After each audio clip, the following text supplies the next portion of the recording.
One of the first things I like to do when I get a new machine or get my hands on a new machine is threading. So when you pull the Vibrant out of the box, you'll notice that the thread antenna is in a down position. So we need to extend that. What you're going to do is grab that antenna, pull it up, and you'll kind of hear or feel it click into place. And you can see that this is now nice and sturdy.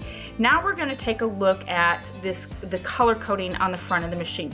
You'll notice that our left needle is red, so I'm going to grab a spool of red thread and place that in place.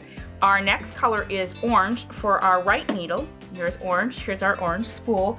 And then for our upper looper, we have green. And for our lower looper, we have blue.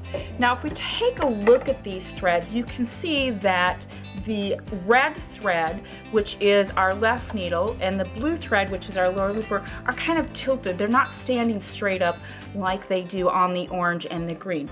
In the accessory pouch, you will find 4 clear discs, and what these discs are going to do is help support those threads. So we're going to start with our left needle, the red thread. We're going to simply pull the cone off. You'll find a cone holder on that spool spindle. We're going to pull that off, and we're going to take this disc support and place that in place on that spool holder. And now we're going to put the cone holder in place, and we will put our red thread back in place. And you can immediately see the difference between the red spool and the blue spool. It's very important that you do this. So we'll finish with the blue.